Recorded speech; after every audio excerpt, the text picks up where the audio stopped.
terhormat Bapak Kepala Sekolah SMP Negeri 4 Pakuan Ratu, dan yang saya hormati Bapak Wakil Kepala Sekolah serta Bapak Ibu yang hebat dari SMP Negeri 4 Pakuan Ratu, Bapak Ibu Dewan Guru, saya mohon izin di sini saya akan melakukan desiminasi pengibasan program guru penggerak angkatan 9 Kuai Kanan, yaitu dari OPT SNPN 4 Pakuan Ratu tahun pelajaran 2023-2024. Sebelum memasuki materi, izin memperkenalkan diri Bapak Ibu. Perkenalkan, saya Nurwani dari OPT SNPN 4 Pakuan Ratu, calon guru penggerak angkatan 9 Kabupaten Kuai Kanan. Di sini saya akan memaparkan atau mengimbaskan yaitu materi budaya positif yang ada di sekolah. Budaya positif terutama terkhusus yaitu budaya positif yang ada di lingkungan kita di OPT SNPN 4 Pakuan Ratu. Tetapi sebelum kita memasuki materi tentang budaya positif Bapak Ibu, mari bersama-sama kita mengamati gambar di depan. Yaitu gambar di depan ini terdapat gelas kosong dan gelas yang terisi air. Nah, di sini arti dari gambar tersebut yaitu penuntut ilmu yang baik adalah dia yang berhasil menempatkan dirinya sebagai gelas kosong, di mana dia dibagaikan air yang dituangkan di dalam gelas. Selanjutnya kita masuk ke materi yaitu budaya positif. Bapak Ibu, sebelum kita masuki budaya positif, saya ingin bertanya tentang pemikiran Bapak Ibu sendiri tentang budaya positif itu sendiri. Sebelum kita masuki, mohon Bapak Ibu yang ingin mengartikan. Pak Budi bisa? Silakan.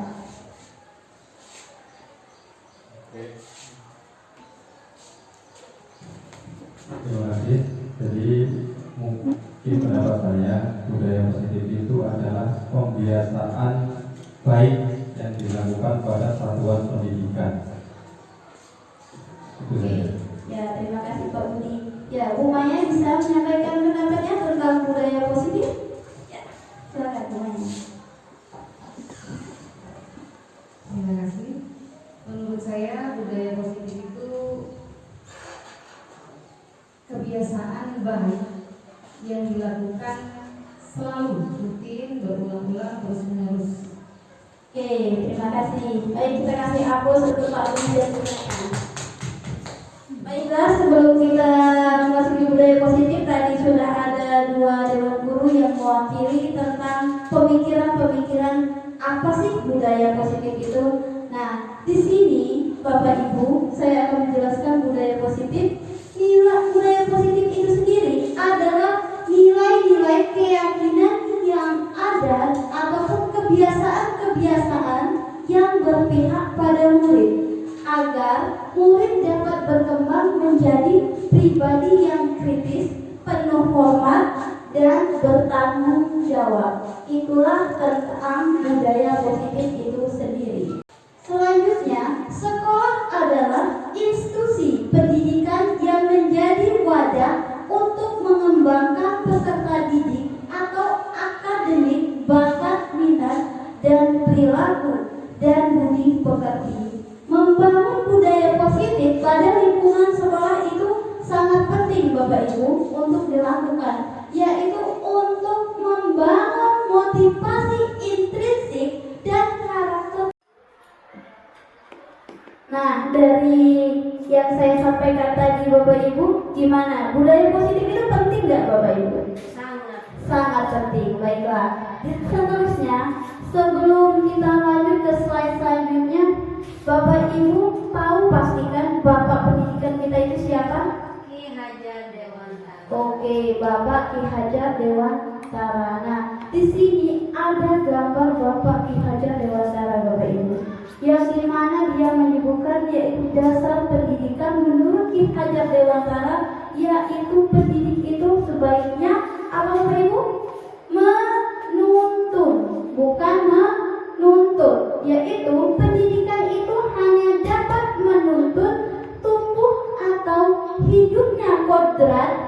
yang ada pada anak-anak agar dapat memperbaiki lakunya, hidup dan tumbuhnya suatu kodrat anak. Itu menurut Ki Hajar Dewantara. Jadi sebagai pendidik kita harus menuntun tumbuh anak-anak tersebut. Selanjutnya yaitu filosofi pendidikan menurut Ki Hajar Dewantara, Bapak Ibu. Menurut Ki Hajar Dewantara, pendidikan berarti menuntun murid dan sesuai dengan kodrat alam dan kodrat zamannya agar ia mencapai keselamatan dan kebahagiaan yang setinggi-tingginya baik sebagai seorang manusia maupun sebagai anggota masyarakat, Bapak Ibu. Selanjutnya yaitu, di sini ada kodrat alam dan kodrat zaman, Bapak Ibu. Kodrat alam yang diartikan yaitu sebagai lingkungan alam tempat peserta didik itu sendiri, tempat peserta didik itu berada, Bapak Ibu. Baik kultur budaya maupun kondisi alam geografisnya. Kodrat alam ini berhubungan dengan karakter anak, dasar anak. Ada anak-anak yang disiplin, bertanggung jawab, rajin, jujur, malas, pemalu, penakut, pasif dan sebagainya, Bapak Ibu. Maka selayaknya guru yang harus menjadi model positif di teladan yang baik bagi mereka. Selanjutnya yaitu ini adalah yang dimaksud dengan apa tadi, Bapak Ibu? Kodrat alam. Selanjutnya yaitu kodrat zaman, Bapak Ibu. Kodrat zaman itu yang diartikan yaitu perubahan dari waktu ke waktu, yaitu guru membekali keterampilan kepada siswa sesuai dengan zamannya agar mereka bisa hidup berkarya dan menyesuaikan diri. Bapak Ibu, ada 6 dimensi profil pelajar Pancasila yang wajib kita ketahui dan kita terapkan di sekolah, yaitu beriman dan bertakwa kepada Tuhan Yang Maha Esa serta berakhlak mulia. Yang kedua, berkebinekaan global, bergotong royong, kreatif, bernalar kritis dan mandiri. Itu wajib kita ketahui, Bapak Ibu. Selanjutnya, langkah-langkah dan strategi dalam mewujudkan budaya positif di sekolah, Bapak Ibu. Yang pertama yaitu kita membuat kesepakatan kelas atau sering disebut dengan keyakinan kelas, di mana kesepakatan kelas merupakan aturan-aturan untuk membantu guru dan murid bekerja sama membentuk kegiatan belajar mengajar yang efektif, Bapak Ibu. Kesepakatan kelas terdapat harapan guru terhadap murid dan harapan murid terhadap guru. Kesepakatan kelas yang disusun harus mudah dipahami, Bapak Ibu, dan langsung diterapkan, dapat diperbaiki dan dapat dikembangkan secara berkala. Setelah kita paham tentang kesepakatan kelas, Bapak Ibu, kita bukan hanya sekedar paham, Bapak Ibu, kita harus terapkan di kelas untuk mencapai kegiatan belajar yang efektif. Itu adalah langkah satu dari salah satu budaya positif, Bapak Ibu. Di sini saya ada contoh kesepakatan kelas yang sudah saya buat di kelas 8, yaitu pelajaran matematika, Bapak Ibu. Di sini saya rancang bersama murid, Bapak Ibu.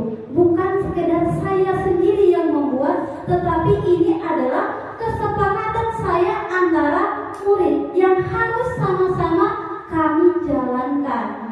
Di sini yaitu kesepakatan yang kami buat ataupun keyakinan yang kami buat adalah yang pertama, datang dan pulang tepat waktu, Bapak Ibu. Dan yang kedua, menjaga fasilitas sekolah, yaitu kami tidak boleh merusaknya, ya kan? Terus dan yang ketiga, menghormati guru dan teman. Itu Dan yang keempat, menjaga kebersihan. Jadi di dalam pelajaran matematika terkhususnya, saya sendiri membuat keyakinan itu kami harus saling menjaga kebersihan terutama di kelas. Nah, selanjutnya semangat belajar dan tertib saat KBM, terus berkata baik, jujur dan sopan Bapak Ibu. Itulah yang saya terapkan, keyakinan kelas yang sudah saya laksanakan kemarin.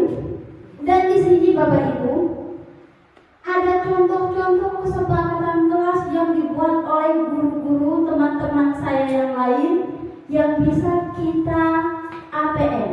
Apa itu ATM? Ada yang tahu? Adopsi. Iya, adopsi apa lebih? Terapkan. Modifikasi. Modifikasi. Ada lagi Bunda Rasana tahu? ATM itu apa? ATM itu amati, tiru, dan modifikasi. Ya, betul sekali. ATM itu kalau kita belum tahu, belum bisa membuat sendiri, kita bisa menggunakan ATM. Tepuk tangan buat Bu Nur Hasanah. Baiklah, amati, tiru, dan modifikasi. Nah, coba kita saling mengamati dari awal yang saya buat hingga punya teman-teman saya kemarin Bapak Ibu. Yaitu di sini ada teman saya yang membuat kesepakatan di kelas 7B Bapak Ibu. Di sini dia masuk kelas tepat waktu, selalu menjaga ketertiban atau pembelajaran, membuat suasana kelas yang nyaman. Jadi di sini banyak kesepakatan kelas Bapak Ibu yang berbeda-beda. Nah, di sini saya sangat berharap dan saya sangat-sangat mengajak Bapak Ibu terutama wali kelas, kita membuat keyakinan kelas yang khusus untuk kelas 8, kelas 7, kelas 9 Bapak Ibu. Jadi setelah selesai acara ini kita sudah ada, mulai besok kita masuk, kita sudah buat nih anak-anak, ayo kita buat keyakinan kelas yang harus kita sama-sama jalani, harus kita sama-sama sepakati. Baiklah Bapak Ibu, setelah kita mengamati sistem ATM tadi, di sini kita praktek yuk Bu. Ya Pak ya, kita setelah kita ATM, sistem ATM tadi, kita hari ini mencoba membuat kesepakatan agenda pelatihan atau pengimbasan hari ini Bapak Ibu. Nah, kalau besok kita praktiknya untuk siswa, bagi wali kelas, bagi mata pelajaran juga boleh. Nah, tetapi untuk hari ini kita coba praktik aksi nyata apa sih benarnya yang kita buat hari ini. Nah, Bapak Ibu dimohon membuat kita sama-sama nih. Saya bantu ya Bapak Ibu, kita membuat keyakinan atau kesepakatan kelas kita hari ini. Misalkan kita kan hari ini ada materi nih. Apa coba yang kita buat Bu Novi? Dimulai dari Bu Novi ya, keyakinan kelas yang kita sepakati bersama ya Bapak Ibu, yang kita lakukan hari ini saat ini. Apa Bapak Ibu? Coba Bu. Ini Bu. Kita buat ya Bu ya. Pasti yang pertama harus datang tepat waktu. Oke, berarti setuju nggak yang lain? Kalau kesepakatan kita hari ini kita buat harus datang tepat waktu. Setuju? Nah, kalau ada di antara kita yang tidak setuju, itu tidak bisa Bapak Ibu. Oke, terus selanjutnya apa kita? Yang pastinya Bu ya, kita tidak boleh ribut saat belajar. Kita tidak boleh ribut saat belajar. Berarti saat mengikuti kita harus kondusif ya Bapak Ibu ya. Iya Bu. Oke, gimana yang lain setuju? Setuju. Oke, selanjutnya Bu Maya, kesepakatan kelasnya. Aktif di dalam kelas. Nah, aktif di dalam kelas. Ya, silakan Bu Nur Hasanah. Kumpulkan tugas tepat waktu. Nah, kumpulkan tugas tepat waktu. Yang lain pada setuju semua ya? Baik, Pak Budi. Jadi kesepakatan kelas yang kita buat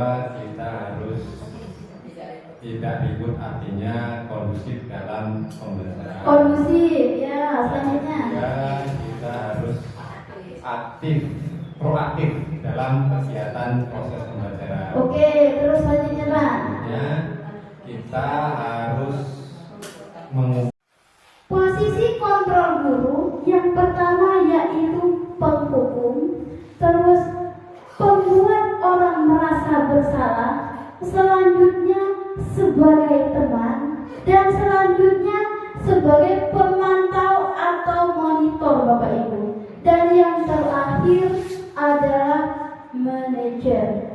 Nah, di sini posisi kontrol seorang guru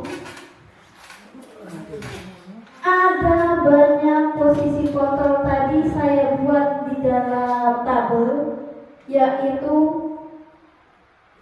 guru ketika memotivasi guru berbuat sebagai penghukum, yaitu menghakimi, menunjuk-nunjuk, menyakiti dan menyindir. Terus membuat orang merasa bersalah, itu yaitu berceramah dan mengatakan seharusnya ibu kecewa. Terus kalau dia sebagai teman, dia membuatkan alasan-alasan untuk muridnya. Itu dia posisi sebagai teman. Dan selanjutnya sebagai pemantau, yaitu dia menghitung dan mengukur. Dan sebagai manajer, dia mengajukan pertanyaan-pertanyaan, di mana yaitu penghukum dan pembuat merasa bersalah, yaitu yang ujung-ujungnya yaitu untuk menghindari hukuman Bapak Ibu. Selanjutnya untuk dan mengharapkan kalau teman dan pemantau ini di ending yang kita laksanakan, yaitu anak tersebut mengharapkan imbalan atau ketergantungan pada orang lain. Contohnya nih, misal Pak Budi menjadikan Bu Pita nih, muridnya ya, sebagai teman. Nah, ketika Pak Budi tidak masuk sekolah, Bu Pita ini menganggap Bu Novi itu bukan temannya, bukan gurunya, karena dia sudah merasa nyaman dengan Pak Budi. Jadi dia ketergantungan dengan Pak Budi. Contoh, kalau Pak Budi yang menyuruh Bu Pita mengerjakan tugas, dia mau. Ketika Bu Novi yang menyuruh ngerjain tugas, dia nggak mau karena dia merasa tidak nyaman. Itu adalah ending dari teman ataupun pemantau tadi Bapak Ibu. Terus kalau di posisi manajer, the ending dari yang kita lakukan yaitu menghargai dirinya sendiri. Jadi perubahan yang terjadi itu dari dirinya sendiri, bukan dari orang lain.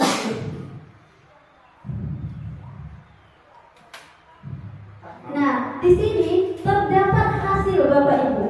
Hasil yaitu hasil dari penghukum tadi. Kalau kita posisi kontrol sebagai guru Bapak Ibu, yaitu murid memberontak, menyalahkan orang lain dan berbohong. Ada 1000 alasan murid tersebut untuk menghindari sebuah hukuman Bapak Ibu. Terus kalau pembuat merasa bersalah, yaitu menyembunyikan, menyangkal dan berbohong. Sama saja ya Bapak Ibu. Mohon maaf Bapak Ibu ini mati. Nah, selanjutnya yaitu sebagai teman tadi yang saya jelaskan tadi, yaitu ketergantungan. Dan selanjutnya sebagai pemantau yaitu menyesuaikan diri bila diawasi saja Bapak Ibu.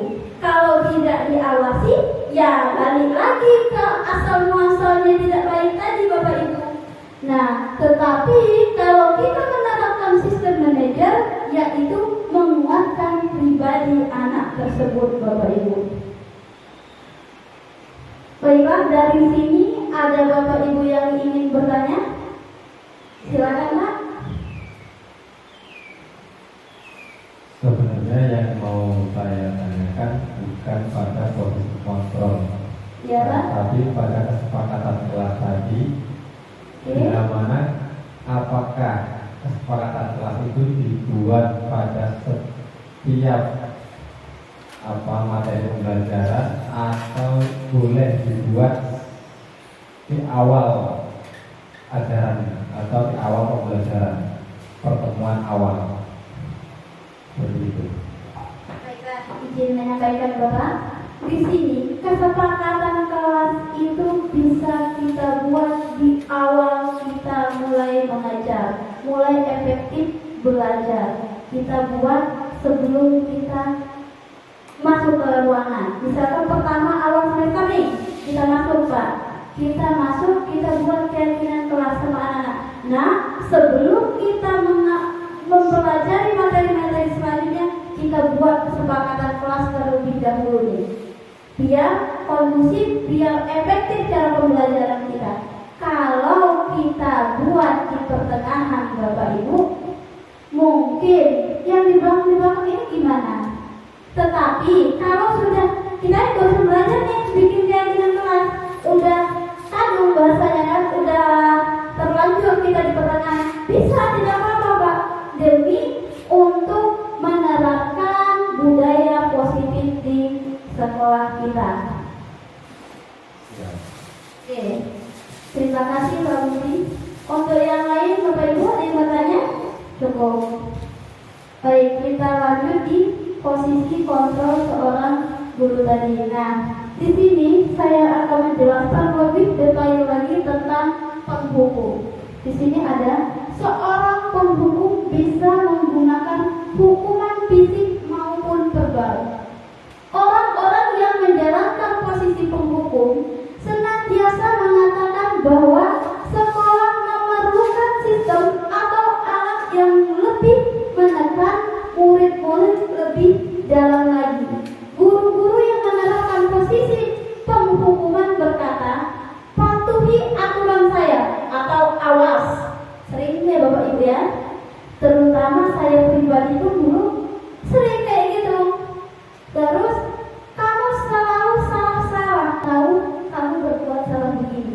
Jadikan dia tuh seolah-olah ingin menyentuh batinnya anak tersebut, Bapak Ibu. Di posisi ini, murid akan memiliki penilaian diri yang buruk tentang diri mereka. Jadi dia tidak punya kepercayaan diri, Bapak Ibu. Murid merasa tidak berharga dan telah mengecewakan orang-orang. Selanjutnya yaitu posisi kontrol sebagai teman Bapak Ibu. Guru pada posisi ini tidak akan menyakiti murid, namun melakukan pendekatan persuasif. Nah, ayolah bagaimana sih kamu kemarin sudah janji sama Bapak. Ya sudah, nanti Bapak bantu kamu ini dulu sana. Nah, ini tadi yang kata saya tadi, efeknya yaitu anak itu menjadi apa Bapak Ibu? Ketergantungan. Selanjutnya yaitu pemantau Bapak Ibu.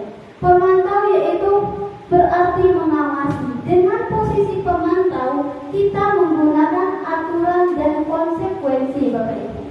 Guru, tahukah kamu jam berapa kita mulai? Murid, tahu Pak? Guru, kamu terlambat 15 menit. Apakah kamu sudah mengerti konsekuensinya? Dan murid menjawab, tahu Pak, saya harus tinggal di kelas pada jam istirahat dan mengerjakan tugas. Baik, saya tunggu. Itu adalah jawaban dari guru.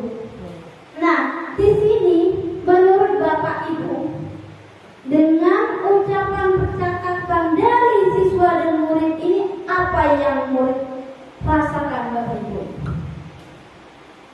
Coba dipahami Bapak Ibu. Menurut kalau kita posisi kita sebagai murid ini, apa yang kita buat? Itu jengkel nggak Bapak Ibu? Yang seharusnya saya main, ikut teman-teman, saya malah disuruh di dalam kelas. Dendam nggak sih Bapak Ibu sama guru tersebut? Dia malah pengen berubah nggak sih, atau malah jengkel aja? Dia malah cuma hanya jengkel saja Bapak Ibu. Berarti di sini masih kurang baik. Nah, dari yang pertama, penghukum, pembuat merasa bersalah sebagai teman, pemantau, di sini kita belum menemukan solusi yang terbaik Bapak Ibu. Kita lihat yang Kelima, apa yang kamu langgar? Jika kamu meyakini ini salah, apakah kamu bersedia memperbaiki? Apa rencana kamu untuk memperbaiki hal ini? Tugas seorang manajer bukan mengatur perilaku seorang, tetapi membimbing murid untuk mengatur dirinya menjadi pribadi yang lebih baik dan bertanggung jawab. Nah, posisi yang terbaik adalah posisi guru sebagai manajer, Bapak Ibu. Jika ada murid yang melakukan pelanggaran tata tertib, maka guru akan bertanya kepada anak tentang alasan mengapa anak tersebut melanggar aturan dan membuat kesepakatan kelas untuk melakukan tindakan perbaikan. Nah, di sini kenapa tadi saya meminta Bapak Ibu untuk membuat keyakinan kelas, yaitu supaya kita bisa menerapkan sistem kontrol sebagai manajer, Bapak Ibu. Nah, di sini Bapak Ibu saya ingin bertanya, sekarang Bapak Ibu posisi kontrolnya berada di mana, Bapak Ibu? Penghukum. Pak Jarudin berada di posisi penghukum. Kalau Bu Novi posisinya di mana? Teman. Sebagai teman. Bu Pita posisinya di mana? Teman. Pak Budi? Teman. Sebagai teman. Bu Nur Hasanah posisinya sebagai pemantau. Berarti di sini kita belum mencapai ke manajer.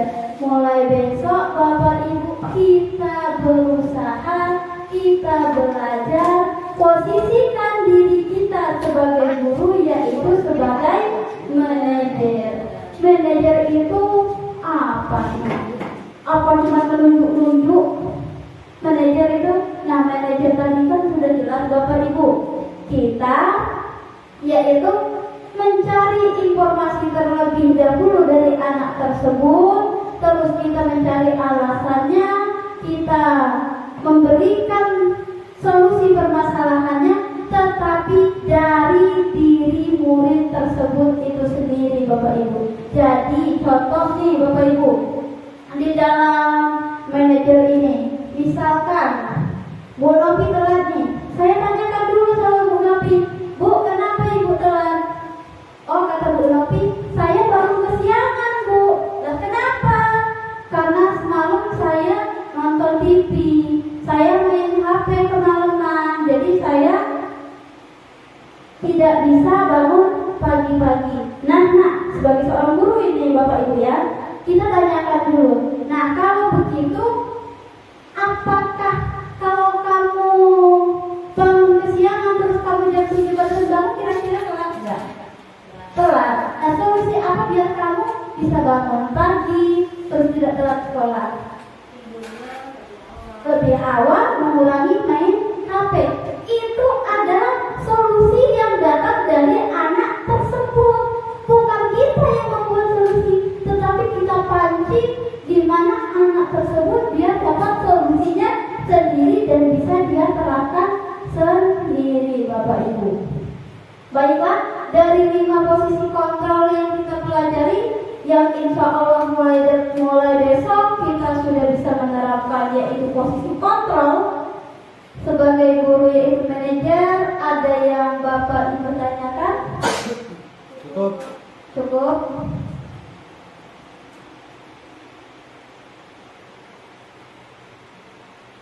Nah, tadi kesepakatan kelas sudah ya Bapak Ibu.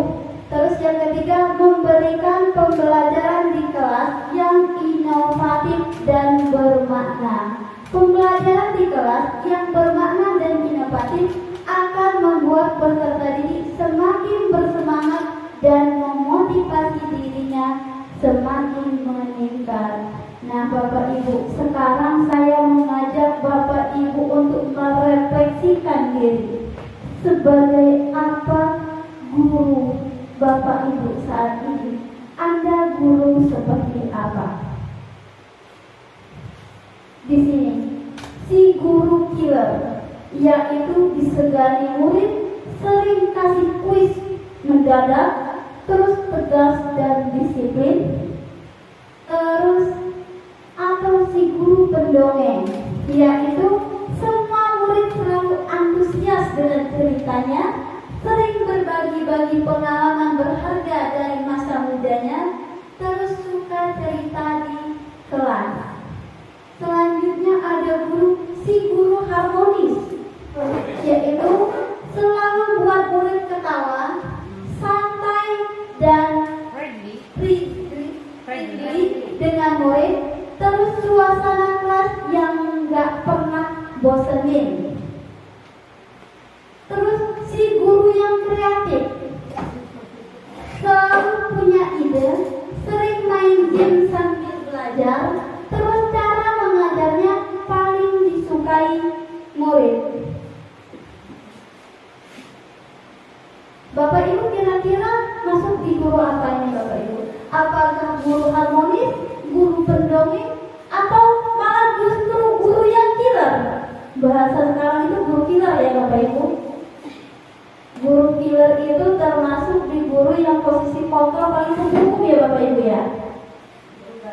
Guru yang galak, nah itu tadi yang disebut lebih guru galak atau guru killer.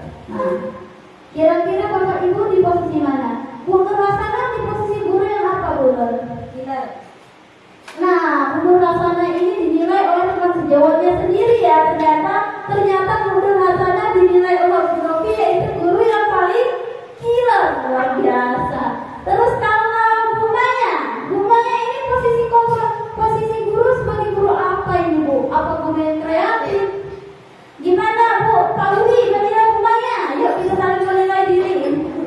Bu Maya ini apa guru pendongeng? Killer juga dia itu. Oh killer juga. Jadi baru suara lagi ya. Atau guru yang humoris ini? Yang harmonis itu Bu Novi sama Pak Budi. Oh ya berarti guru yang humoris ini adalah Bu Novi dan Pak Budi. Tapi saya pengen tahu Bapak Ibu, siapa sih di antara kita ini yang guru sering pendongeng, yang masuk kelas cerita terus? Bu Bita, ya Allah. Terus ada lagi nih guru yang paling kreatif. Kreatif itu. Siapa? Saya. Itu Pak Eko, ya. Oke, ternyata kita ada semua ya Bapak Ibu. Baiklah, tepuk tangan buat kita semua. Oke Bapak Ibu, setelah kita selesai merefleksikan diri, siapapun kita bisa memberikan pelajaran bermakna dan inovatif bagi siswa kita. Sekian mungkin yang saya sampaikan Bapak Ibu. Apabila ada kesalahan ataupun kata-kata yang kurang baik, saya mohon maaf. Saya akhiri.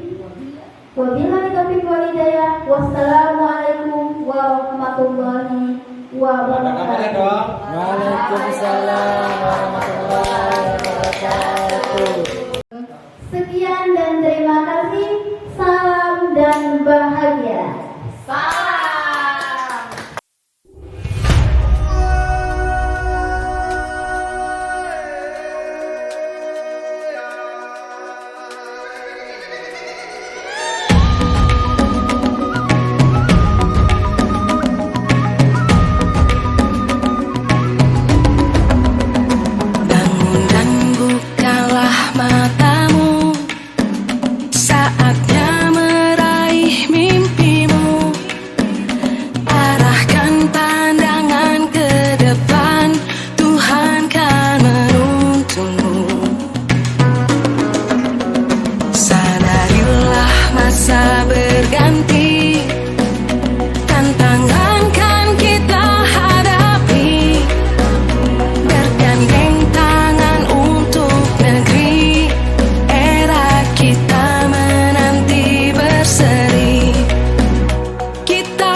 Suci berangkat dari rumah jam berapa nak? Jam 7.30. Jam 7.30. Kita masuk sekolah jam berapa? Nah, kalau kita masuk sekolah jam 7.30, terus Sucinya berangkat dari rumah jam 7.30, kira-kira Suci nyampe sekolah terlambat nggak? Terlambat dulu. Nah, kalau terlambat berarti Suci sudah melakukan kesalahan, ya kan? Suci di sini manusia, sudah sifatnya manusia. Suci melakukan kesalahan, baik itu Suci ataupun ibu juga pernah melakukan kesalahan. Ibu juga pernah melakukan kesalahan, yaitu telat masuk kelas, telat datang. Tapi di sini ibu bukan mencari siapa yang salah, Suci. Kita mencari solusi permasalahannya seperti apa biar Suci besok-besok jangan datang telat lagi. Nah, Suci kira-kira tadi tahu nggak alasan Suci kenapa Suci bisa datang terlambat? Saya bangunnya kesiangan, Bu. Kenapa kok bisa Suci bangun kesiangan?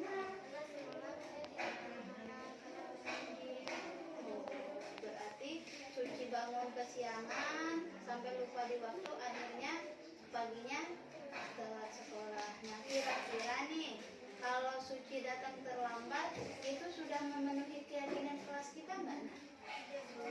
Tidak. Suci masih ingat keyakinan kelas kita apa, Nak? Apa coba? Sekolah, tidak mengucapkan sembarangan, tidak telat sekolah, selalu memperhatikan. Setelah Suci tahu tadi keyakinan kelas, kira-kira nih langkah-langkah apa yang Suci lakukan supaya kejadian seperti ini tidak terulang lagi? Saya akan bangun lebih awal dan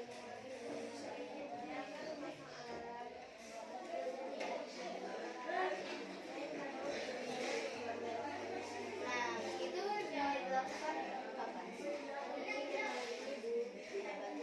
Nah, Suci sekarang sudah berusaha melakukan hal yang lebih baik lagi. Ibu doakan supaya Suci kedepannya mematuhi peraturan sekolah dan tidak datang terlambat lagi, dan lebih lagi tingkatkan untuk selalu mematuhi peraturan sekolahnya, ya. Oke, baiklah, untuk pertemuan sekarang mungkin cukup. Ya, Assalamualaikum warahmatullahi wabarakatuh. Nama saya Suci Febriana, kelas 7. Terima kasih Bu Guru. Saya senang sekali diajak diskusi dengan Ibu Guru untuk menemukan solusi atas kesalahan yang saya buat. Saya tidak akan tidur larut malam lagi dan mengurangi bermain HP agar tidak terlambat masuk sekolah.